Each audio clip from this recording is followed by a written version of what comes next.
So just like the Africa Youth Climate Assembly declaration, the Africa leaders had a declaration.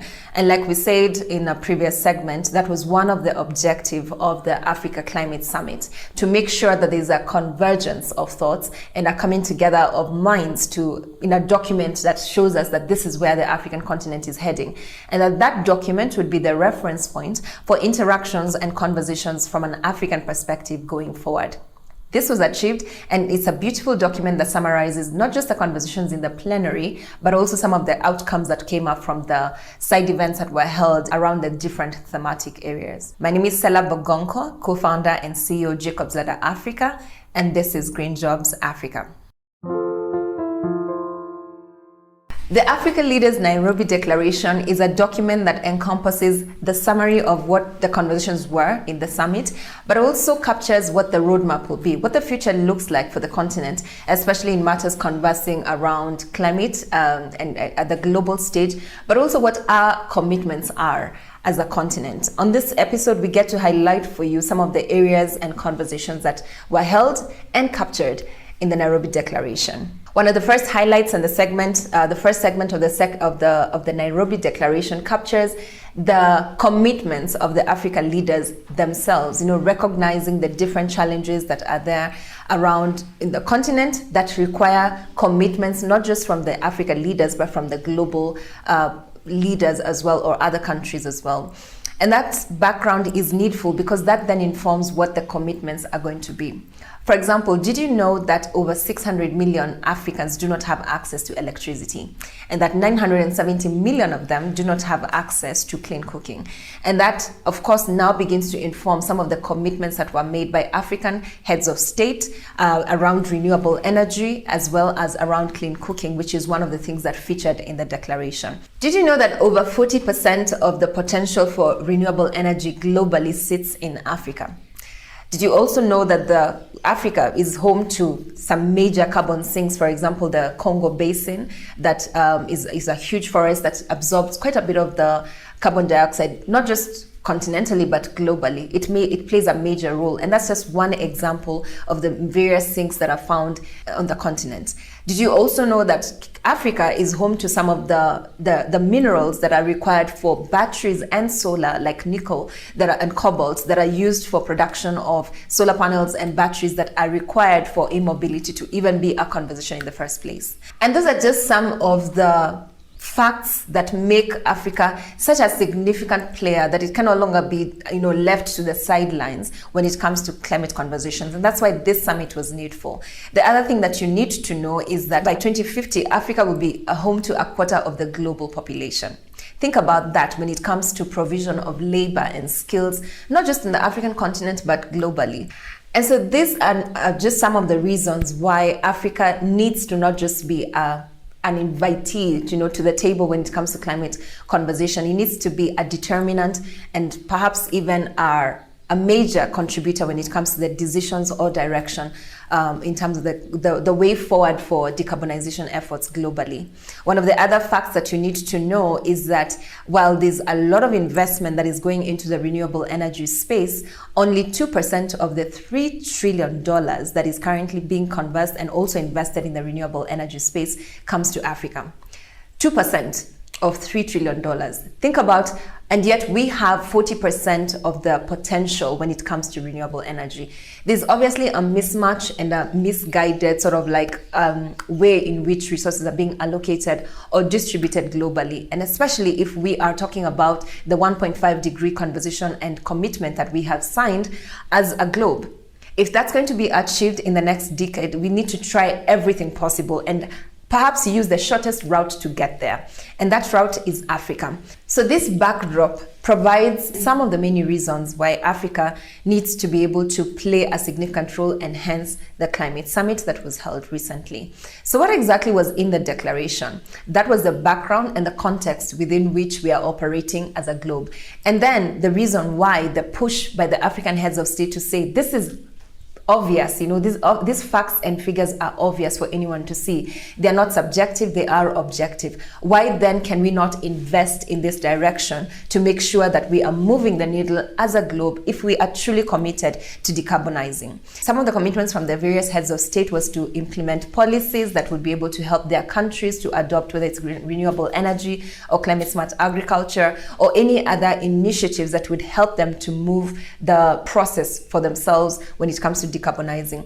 They also committed to allocate funds, the little that they have, to be able to do that as well. There were many other commitments when it comes to the African heads of state that they committed at their own level to make sure that they continue to champion for the cause for Africa to take center stage when it comes to funding, but also center stage when it comes to the development issues and how that development funding is allocated globally. And so, for example, Kenya had the Kenya Climate Change Act 2023, which is an amendment of the 2016 Act. And we do know that this was a robust act that was put together to address major areas, including the carbon markets and areas that need to be addressed or especially championed in this particular season or place, with the many solutions around climate emerging. That was a major feat for Kenya, but something that other countries showed interest in terms of adopting. And so one of the other things that was captured in the declaration, or the Africa Leaders Declaration, was the green hydrogen strategy between the EU and the African nations. This is major because green hydrogen is not just a solution to renewable energy. It is also a major way of us producing green ammonia, which is a major input when it comes to green fertilizer. And that, for a continent that is largely dependent on agriculture, is a major win. And so that's one of the things that needs to be followed through as a commitment. There was also a commitment that was signed by the UAE to buy 450 million worth of carbon credits from the African continent. Again, that's a major commitment from the United Arab Emirates, and it's a first of many that need to happen because there are many initiatives that are addressing the issue of decarbonization, and people that are contributing to this need to be able to earn from it. There was also, based on the fact that Africa is home to some of the largest carbon sinks, there was need to make sure that we are earning from this particular service, so to speak, that we are offering the rest of the globe. And so for making sure that those basins are safeguarded, we should be able to begin to earn from them. And that was a conversation that was captured again in the declaration. The other thing was that the African heads of state committed to green industrialization. This means that while we could use fossil fuels to industrialize our countries, there was a commitment to begin to look at ways of industrializing using renewable energy, which is great because then we do not have to go the route that the other nations, developed nations, have gone, but we leapfrog that process to the place of making sure that we are green in our industries and in our industrialization process. The only caveat there that I would personally add is that the African nations need to benefit from these investments that they are making, because while we have the choice to be able to go the fossil fuel route, we are foregoing that to go the green way. But that needs to be compensated by someone, and that again is the reason why these conversations are being held, but it needs to go beyond conversation to tangible outcomes. The other thing that they committed to was clean cooking. Like I mentioned earlier, 970 million people in the African continent do not have access to clean cooking. And so the countries committing themselves to make sure that they have, whether it's collaborations or ways in which they can enhance clean cooking, is a major win for especially the women who have to make do with sources of cooking that affect their health, or even spend a lot of time having to look for the firewood or other means for them to be able to make food for their families. It's a major win for women, and congratulations to Mama Rachel Ruto for hosting major events around the clean cooking conversation. The other thing is that the African heads of state committed to collaboration, which means that some of these areas or initiatives that can happen would benefit from the economies of scale that we have. And one of the major ones that was spoken about quite a bit is the Africa Free Continental Trade Area. How do we leverage our common, our numbers rather, over 1 billion of us on the continent, to be able to galvanize our energies and our ideas and make sure that we are able to harness our various natural resources to benefit from this climate financing, or just making sure that we are collaborating towards addressing the issue of carbon emissions on the continent and globally. The other thing that we need to know that was captured in the declaration is the climate smart agriculture. They're investing in especially smallholder farmers to make sure that they're not just getting the support that they need and the investment that they need to be able to produce or increase the productivity on their farms, but to be able to benefit along the value chain, to be able to benefit from their farm produce. And this is major because, like I said, Africa is largely dependent on the agricultural sector. But for the most part, we do not have large tracts of land. We rely quite a bit on smallholder farmers. And so we do need to find innovative ways of empowering those smallholder farmers. And on the other end, to make sure that they are incorporated with, whether it's in agriculture, e-mobility, renewable energy, clean cooking, whatever the solution is when it comes to climate tech or climate solutions, making sure that young people are entrenched. And speaking of young people, I'm quite excited that this one actually made it to the declaration, because while we speak of all these investments in the various sectors, we must be very clear-minded about what our ultimate objective is. And I am biased, and we are biased as Jacob's Ladder Africa, because we believe that ultimately the one thing that will show that we are actually making progress is that if there is economic growth on the one hand and job creation on the other. And this is a commitment by the African heads of state to make sure that in all these conversations around climate, there's a deliberate focus on economic growth and job creation. With all the financial and non-financial commitments by donors and private sector, public sector, governments, multilateral institutions, financial institutions, and others, it all translates to some form of investment or the other. And that means that there are jobs or opportunities for job creation. And if that was missing from the piece, there would definitely be something major missing. And I'm glad that it made it to that declaration. So there you have it. That was a highlight on what the declaration was all about. Do you feel like it captured? I didn't capture everything. There are many other things that were captured in the declaration.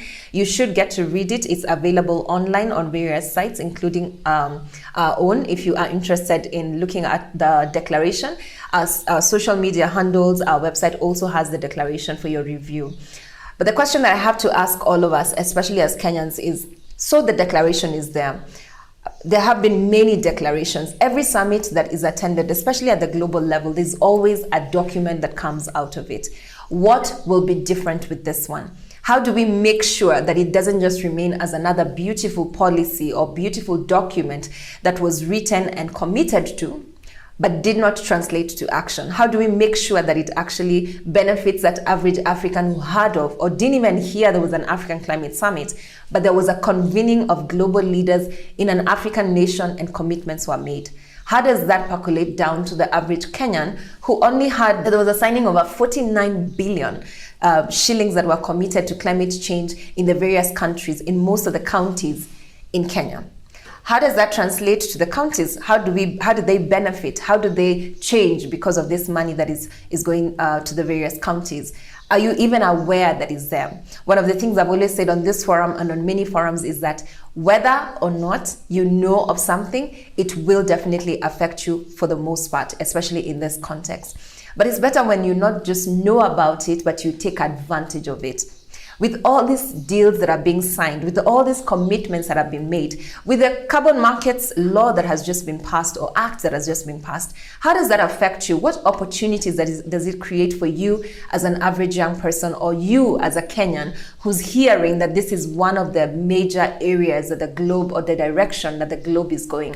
How do you participate? If you do not have a job, start from somewhere. Start by educating yourself and informing yourself. We are just distilling the outcome of the summit, but I can guarantee you that there's a lot of commitments that have been made that will definitely benefit someone in this country and in this continent. My prayer is that that will be you, that you will be informed that by reason of this platform, that there is something out there that you can take advantage of. To the African leaders, this is my message.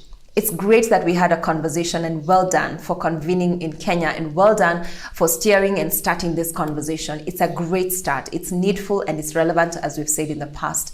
But we have to be able to go beyond this. We have to be able to demonstrate what we have done with the resources that we already have. In many African countries, there is already some form of investment or the other. Whether it's in climate smart agriculture or renewable energy or clean cooking, there are investments. You had to be at the summit, especially at the side events, for you to know that there's a lot that is already going on at on the continent. There are many donors and investors that are doing one thing or the other. There is a lot of push, especially in the private sector and by the private sector now, to play a role or the other. But how will the African heads of state take these commitments and make them work for their countries? But how do we make the most of what we already have, even as we ask for more? For the young people, what are you already doing with the opportunities that are in front of you? Now that you know that there are various people that are availing, whether it's financing or opportunities or mentorship or training, there are accelerators and incubators out there that are offering solutions. Take advantage of them. If you do need to know, for example, you have an idea and you want to know, how do I move my idea forward? Write to us, DM us, or write us an email on info@jacobsladder.africa, and we'll be able to guide you on some of the opportunities that are out there, because we are committed not just to creating jobs, but raising entrepreneurs. We will do our part. We hope that the African heads of state will also do their part. Thank you very much for joining me on this episode, even as we reviewed the outcome of the African Declaration and what exactly it entailed. I hope that we've managed to summarize, or you've gotten informed on what the document is all about and how it affects you. If you do have comments, contributions, views on what the declaration was about, please feel free to share that in the comment section below. Join us again for the next episode, but for now, my name is Stella Bogonko, co-founder and CEO Jacobs Ladder Africa, and this is Green Jobs Africa.